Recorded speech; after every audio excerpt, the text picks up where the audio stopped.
Au quotidien cette semaine sur LMTV avec le Printemps des Rillettes en Sarthe du 18 au 26 mars.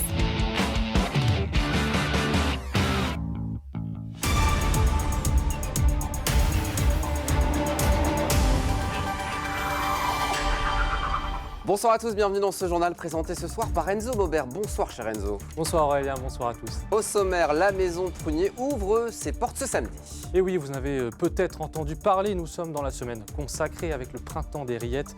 Pour l'occasion, l'entreprise Prunier à Conneré vous emmène dans son ancienne usine de production qu'elle compte bien transformer dans les prochaines années. Direction ensuite le chemin Montois, c'est l'un des itinéraires qui mène au Mont-Saint-Michel et qui passe par la Sarthe. Il est en cours de balisage. Et puis c'est le boss qu'on reçoit ce soir sur notre plateau. Et oui, attention, Aurélien reçoit ce soir Pascal Brulon, le directeur de LMTV Sarthe. Votre chaîne locale est désormais disponible sur Free et SFR. Mais Enzo, on commence ce journal avec cette nouvelle journée de grève et son lot de perturbations à prévoir. Et oui, l'intersyndicale appelle à un rassemblement à 13h30, place des Jacobins au Mans ce jeudi contre le projet de réforme des retraites. Le défilé empruntera l'avenue Pierre-Mendès-France, l'avenue François Mitterrand, puis l'avenue du Général Leclerc en direction de la gare Nord, avant de revenir place des Jacobins. Côté transport, il y aura un tramway toutes les 13 minutes, voire toutes les 6 minutes 30 entre Préfecture et Saint-Martin. 80% de l'offre de bus sera assurée. Seule la ligne 13 ne circulera pas. Les cars scolaires Aléop, eux, par contre, seront perturbés. 34 lignes ne circuleront pas. De nouveaux blocages sont également prévus au rond-point de LDC de Sablé-sur-Sarthe, au rond-point de Bénère, au Mans et au rond-point des Ageux, à la Ferté-Bernard. Toujours en lien avec la réforme Chenu, le village du député sartois Éric Martineau a été tagué dans les nuits de dimanche à mardi. C'est le député lui-même qui a posté les photos sur sa page Facebook. Des inscriptions 49.3 et des graffitis FN ont été tagués sur plusieurs bâtiments du village, dont la mairie et l'école. Il vise directement son ancien maire, Éric Martineau, aujourd'hui député de la majorité. L'élu se dit triste et en colère et parle d'actes intolérables. La municipalité a déposé plainte auprès de la gendarmerie. Une marche blanche organisée en mémoire de laïcs.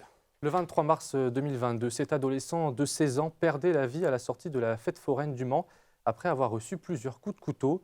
Un an après sa disparition, sa famille organise une marche blanche ce jeudi 23 mars. Le cortège s'élancera du commissariat de Coulennes pour arriver au foyer des jeunes La Casquette au Mans. Les proches de laïcs qui prônent un message de non-violence invitent les participants à venir avec un t-shirt blanc. Allez, direction Conneré à présent, Enzo, puisque la maison Prunier envisage de faire revivre son patrimoine industriel. Et oui, c'est à l'occasion du Printemps des Rillettes, Aurélien. L'entreprise ouvre les portes de son ancienne usine pour le traditionnel concours de recettes ce samedi. Un lieu rempli d'histoire qui se cherche une nouvelle fonction. Alors musée, espace de coworking, restaurant, les idées sont nombreuses, vous allez le voir, et une exposition sur le devenir du site invite le public à voter pour ces différents projets qui pourraient voir le jour pour les 100 ans de l'entreprise en 2031. Les marmites d'époque n'ont presque pas bougé. Voilà 26 ans que la toute première usine de la maison Prunier a fermé ses portes. Le lieu s'apprête à rouvrir samedi pour clôturer la 6e édition du Printemps des Rillettes. On a voulu rendre le lieu vivant pour les familles, que ce soit un moment de découverte. Donc vous avez derrière nous un puzzle, donc on invite les enfants à venir s'amuser pour reconstituer les animaux. Derrière, on a fait réaliser une fresque qui rappelle les instants de consommation des rillettes, et notamment dans la Sarthe, la tradition du petit déjeuner. Tout un tas d'animations qui permettent à chacun d'y trouver du plaisir et de visiter en même temps. Les deux frères Prunier aimeraient d'ailleurs que l'usine revive dans les prochaines années. Ils ont fait appel à une école de design lilloise pour imaginer le futur du site. 6 projets sont proposés au vote du public. Alors il y a eu différents éléments d'imaginer. Il y a des espaces de coworking par exemple. Il peut y avoir des lieux de promotion. On peut en voir, les gens reproposent de faire des fabrications de rillettes. Alors en termes d'hygiène, ça va être un peu plus compliqué. Et je dirais que pour répondre, l'axe majeur aussi sur ce lieu, c'est un lieu de devoir de la culture de mémoire. C'est comment on n'oublie pas comment les rillettes de Conneré à la base sont devenues les rillettes du Mans et qu'elles ont pu sortir du département. C'est donc ici que le traditionnel concours de recettes, à base de rillettes évidemment, se tiendra samedi, ouvert à la fois aux professionnels et aux particuliers. La créativité a toujours du bon, mais au final, on revient souvent aux rillettes classiques à base de porc. Donc mais toute créativité est bonne parce que ça rend le produit vivant, ludique, et c'est important. Voilà, c'est un côté très ludique, donc il y a beaucoup de créativité autour des rillettes. La maison Prunier emploie aujourd'hui 200 salariés et produit 1500 tonnes de rillettes par an. C'est une très bonne nouvelle, vous pouvez désormais recevoir LMTV Sarthe sur toutes les box internet. On va en parler ce soir avec notre invité. C'est le grand Manitou de la télé locale, Pascal Brulon, le directeur, qui va nous en parler. Bonsoir Pascal Brulon. Bonsoir Enzo. Bon, ça y est, on peut le dire, LMTV chez Free et chez SFR, 947 pour Free, 926 pour SFR. C'est quelque chose qu'on attendait depuis longtemps, non, ici? Et toujours sur Orange et sur les surtout, oui, B-Box, bien sûr. quand même. Qu'on attendait depuis une dizaine d'années, grosso modo, depuis que nous sommes également sur Orange. Pourquoi ça a mis autant de temps à venir? Pour des raisons financières. Parce qu'en fait, il faut savoir que les opérateurs des box ADSL demandaient aux chaînes de l'argent pour les diffuser. C'est-à-dire pour transporter le signal entre chez nous et Paris. Et c'est un peu dommage. Il faut juste se rappeler un truc. C'est que autrefois, les opérateurs payaient les chaînes pour les diffuser. C'est logique, puisque eux-mêmes touchent de l'argent dans le cadre d'abonnements qu'ils ont auprès des téléspectateurs. Et puis un jour, ils ont décidé que ce serait l'inverse.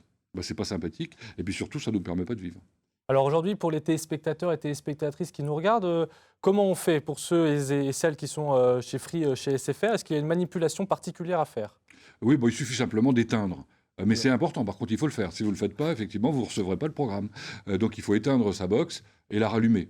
Ou alors, si vous êtes un peu plus averti, vous allez la réinitialiser. Alors on est sur des chiffres assez lointains, parfois sur les chaînes 947, 926. Est-ce qu'il y a une manière plus simple pour les gens de retrouver LMTV Sarthe sur leur téléviseur? Absolument. Il y a un canal mosaïque, on va dire, où on trouve toutes les chaînes locales de France classées par région. C'est le canal 30. Donc, en général, vous faites le canal 30, vous trouvez effectivement LMTV. C'est dans l'ouest de la France, pour ceux qui ne sauraient pas, et dans les Pays de la Loire.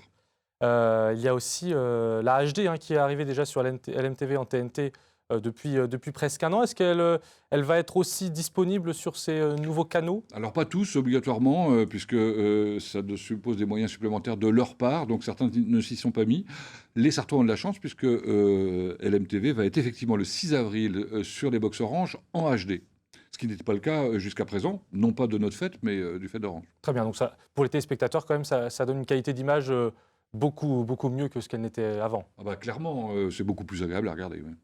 Il y a aussi, alors il y a ça en nouveauté, les box, mais depuis quelques mois, on a aussi un nouveau site internet, en tout cas un site qui a été totalement refondé par l'équipe d'LMTV.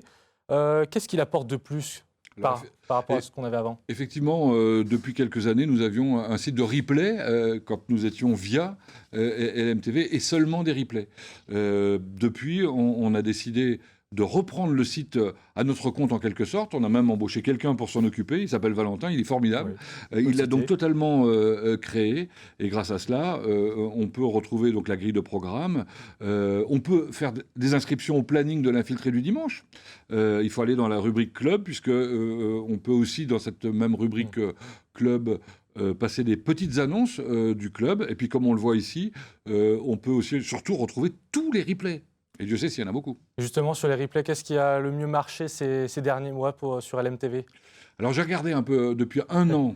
Ce qui a le plus fonctionné, ça va peut-être vous surprendre, c'est le reportage que vous avez fait sur le bowling naturiste à Sablé-sur-Sarthe. Ça marche toujours, ce genre de reportage. 30 000 vues, c'est pas mal.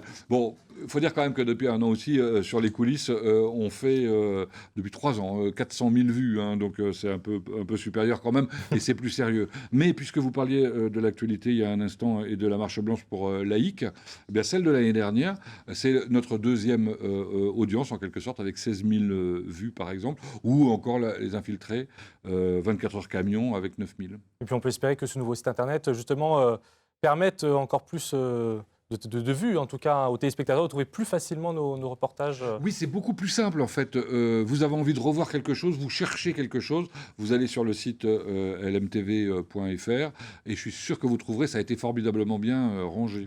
Et vous pouvez vous inscrire à la newsletter qu'envoie l'ami Aurélien. Juste là-bas. Hein? Vous parliez tout à l'heure des replays, il y a les coulisses. Souvent, vous avez tourné un, je crois, aujourd'hui. Absolument. Ça sera quoi? On peut le dire. Le meilleur des coulisses, en tout cas le meilleur des chocolats. Ça, c'est sûr, puisque c'est Chocolat Bélanger que vous allez pouvoir voir samedi en 8, dans un peu plus d'une semaine, à partir de 19h, je crois. On va demander à Aurélien.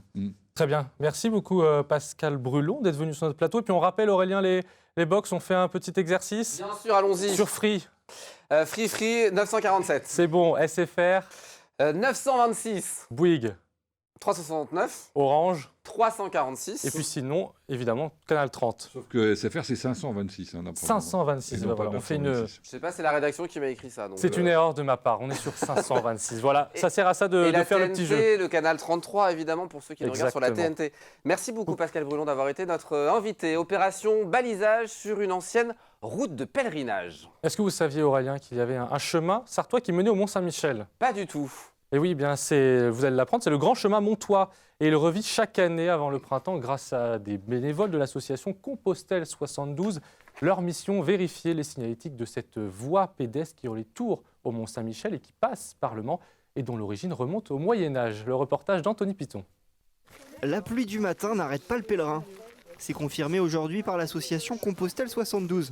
Ces amoureux des chemins de Saint-Jacques viennent jalonner un itinéraire. On va vérifier le balisage et le compléter autant que nécessaire entre Lénier et puis la route des Loges, ce qu'on appelle la route des Loges. Leur action consiste à aiguiller les gens sur le bon chemin. D'un côté, en fait, on va aller vers le Mont-Saint-Michel en mettant des stickers Mont-Saint-Michel. Et de l'autre côté, en fait, pour aller vers la voie de Tours vers Compostelle, on va mettre des coquilles. Car le trajet qu'ils empruntent est chargé d'histoire. C'est l'une des sections du grand chemin montois. L'une des routes qui permettait au Moyen-Âge de rejoindre à pied le Mont-Saint-Michel. Soit on passe par ce qu'on appelle la voie du Nord, Fresnay-sur-Sarthe, Beaumont et puis Bagnoles-de-l'Orne pour rejoindre un GR qui arrive de Paris. Soit on prend la voie du grand chemin montois là, qui passe par Le Mans, Sillé-le-Guillaume, Baie, Mayenne, etc. jusqu'au Mont-Saint-Michel. Toutefois, si vous êtes en quête d'authenticité, soyez prévenus. L'itinéraire d'aujourd'hui ne correspond pas toujours au chemin antique. Les baliseurs sont parfois amenés à modifier l'itinéraire. Surtout, ce qu'on essaye de faire, c'est d'éviter les grands axes. Donc parfois, il y a des nouveaux chemins qui contournent ces grands axes. C'est beaucoup plus agréable pour le pèlerin que de suivre une départementale où il y a beaucoup de circulation. Selon les estimations de l'association, il y aurait un peu moins d'une centaine de pèlerins à l'année sur ce grand chemin montois. La faute, notamment, à un manque d'abri où passer la nuit. Que ça puisse se développer, pour que les gens aient envie de partir sur ces chemins-là en particulier, il faut qu'on puisse leur offrir des hébergements. C'est pour ça qu'on cherche des maisons individuelles, des gens qui voudront bien accueillir un ou deux pèlerins, parce que le chemin ne sera jamais aussi fréquenté que le chemin de Saint-Jacques, je pense, mais qui accueillent chez eux, et c'est une autre manière de faire le chemin. Le balisage sera terminé d'ici les vacances de Pâques. Comptez une bonne semaine pour parcourir les 200 km entre Le Mans et le Mont-Saint-Michel. Bon, on va le faire, Anthony. J'espère Anthony. bien. Enzo, c'est la soirée. Hein. Ce soir, C'est la soirée SFR pour nous capter, c'est combien? 526. c'est Bravo bon, je Enzo, on l'ai. va se quitter là-dessus. Une page de pub, la météo, et on se retrouve dans quelques instants avec Vanessa Bélier des Alpes-Mancelles qui est un peu dans les bouchons, donc on espère qu'elle sera là. Restez avec nous, à tout de suite.